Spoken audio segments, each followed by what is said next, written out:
Well, I guess I can't put it in my pocket. But, whatever. Man. Where is the pocket on this thing?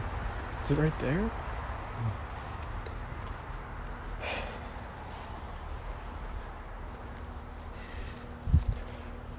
Life isn't as cut and dry as people might make it out to be. I mean,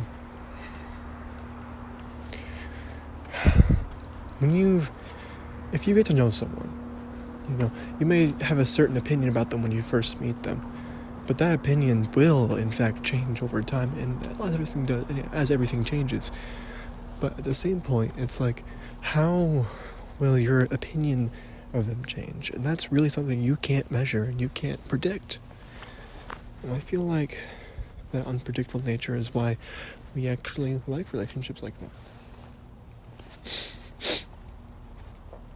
I mean, excuse me.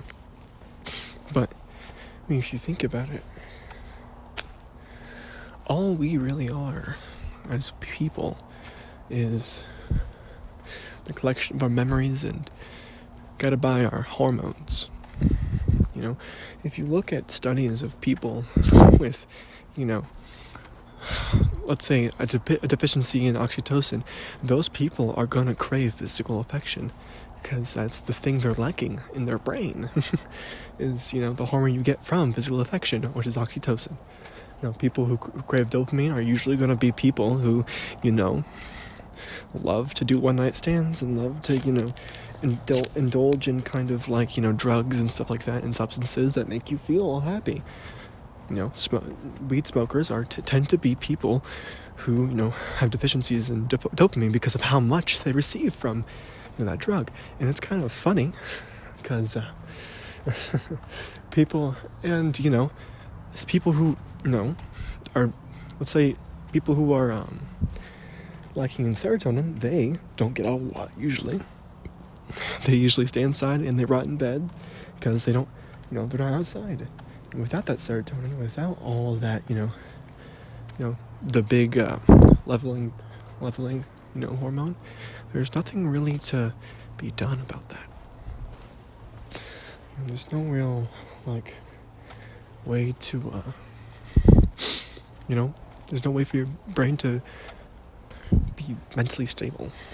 So when people go and date these bed-rotting, weed-smoking, girls, it's really funny, because these girls will probably never, as long as they stay indoors and keep smoking weed, they probably won't ever be able to, treat you nicely. Because when you have a dopamine deficiency, I've read studies about it, when you have dopamine deficiency, it's really hard for you to feel those highs. So in the romance stage of love, the quote unquote honeymoon phase, you get really sad and really happy really easily because of just the heightened levels of every type of hormone. But if you have a deficiency in that hormone due to drug abuse or just naturally, you're probably not going to feel a lot of those highs, and you're going to feel mostly lows. So when these guys date these mentally ill girls who smoke weed and stay in their rooms all day, they're never gonna they're gonna be very unstable with lots of mood swings, but they're probably gonna see a lot more lows than highs, and it's really funny and interesting, at least to me, as a person who has dated someone like that, because they really just want to, there's a good saying I heard somewhere where it's like, you either want to knee the person you love in the mouth, or you want to make out with them and experience the best times of your life with them. And that's kind of how it is in the first 6 months, the honeymoon phase. And so it's really funny because you mostly just get the I want to knee you in the mouth motion when you have a dopamine deficiency, because you see increased stress levels and stuff like that, but you don't ever see the highs, because the highs are the usual because of the dopamine deficiency. So that is that kind of reasoning, that kind of person is never going to be a real good fit for, a partnership like that, or relationship, to be fair. And that's just my take on it, to be fair, to be honest, to be frank. But I don't know. Aside from bad choices in women, me personally, I feel like I've lost myself somewhere. I used to be the type of guy to go on his roof, look at the stars, and really wonder about them. I used to actually have hope. Used to actually, not want to kill myself. I mean, I did actually. Back then I was a lot more suicidal than it was now. I thought no one in the world loved me, and I'm just unlovable background character. And I mean, it's not exactly not true, but at the same point, I found my place in the world. And I don't care about love. I know I'll find it at some point. I mean, I did it once, and, I've had a few times where I definitely could have dated someone, but I just chose not to for my own mental health. So the moment I stop, attracting mentally ill girls is the moment I actually take off my love life. But, I'm still a virgin. I'm still new to a lot of stuff that, like holding hands. I've probably held a girl's hand like 5 or 6 times. At least, like, sincerely, like on a date or something like that. Not like, just randomly together, which is, I've done that a million times, but, really, like, held a girl's hand, like, while walking or something like that. Really haven't done that at all. Like, I can remember 1 or 2 times, really. Actually, 3, because of one fucking girl. That's crazy. No, then I had one girl who I dated for 12 hours. And it's because the moment I said I liked her, she literally jumped on me pretty much and tried to cuddle me at lunch. It's crazy. And I walked her to class, held her hand because she insisted. And then I mulled it over for about a day. And then next morning I was like, nope, fuck this shit. I went to the gym. After the gym, I was like, dude, why do I need a girl? Especially like that, like a girl like that, who's gonna, try to take care of try to control my life, who just claims me as their dog. Like, absolutely not. I refuse. No, but, interesting story, but, no. One thing I miss is being able to relate to the stars. I don't know how I relate to them, but I just do, They're so far apart. It must be lonely up there.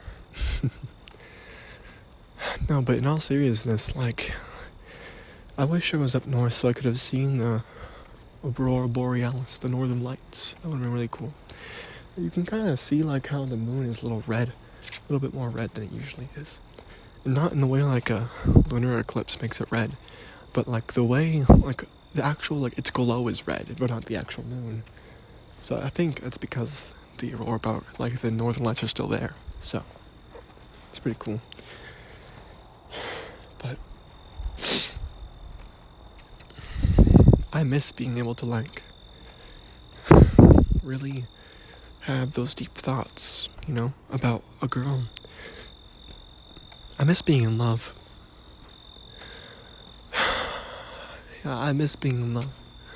Not with that person, but in general. I miss being able to direct my soft thoughts towards someone. I miss, creating up all those silly scenarios in my head, envisioning a million bajillion futures. Now the only future I can envision is the engineering major hell, the endless, projects I'm going to be doing, the bone-chilling math I'm about to be indulging in, and just the sheer amount of work and effort I'm going to have to put into my life. I think I'm going to drop out. That's what that all makes me think of. Because, to be fair, I really hate effort. I do. I really hate having to work for something.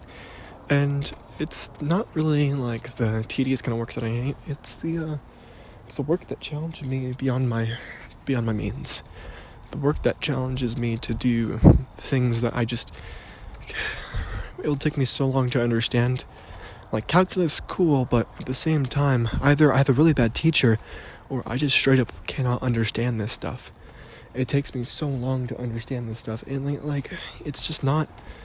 I don't think I have the brain power for it, to understand it in the time frame that they want me to.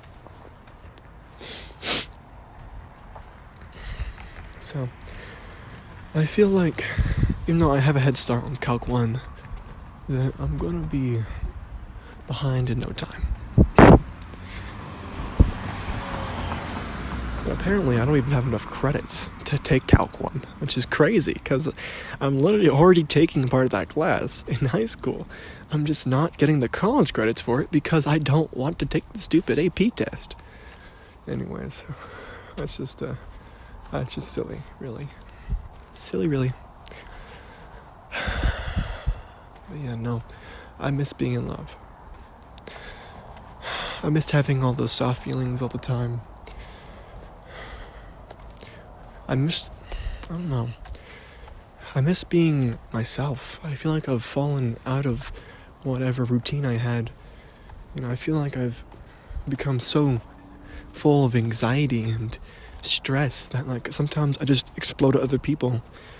Like, I don't know, today I saw my ex's sister and her girlfriend. And her fucking boyfriend, goddamn. Cash and Yana. I saw Cash and Yana, alright? And I said hi to Yana, but, like, I couldn't, bring myself to make conversation. I kind of cut her in line, too, because I didn't think she was going to check out. Then she went to the checkout, and I kind of cut her off and said hi, and then, yeah. I felt really rude for doing it, but I don't know. I freaked out and panicked because I didn't expect her to, acknowledge my existence. But I don't know. Why did I have anxiety about one of my friends? I get that I'm my ex's sister, but, at the same time, she is also my friend, I thought. So why did I panic? I don't know. I really just can't talk to people anymore. It's crazy. I've lost the ability to really converse with people, I think. At least regarding to her.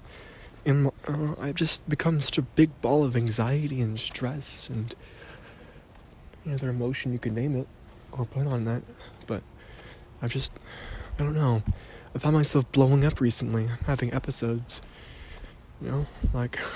I straight up screamed as hard as I could into my pillow the other day. And my family came and checked on me. Because of how, loud it was. Even screaming to a pillow, it was very, very, felt and fierce. But,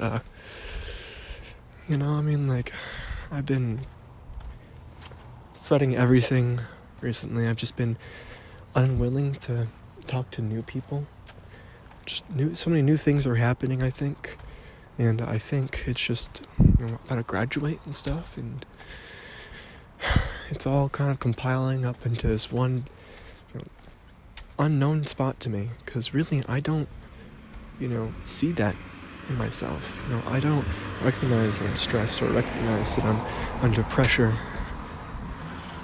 Oh, that was nasty gear shift. Anyways, I don't recognize I'm under that pressure.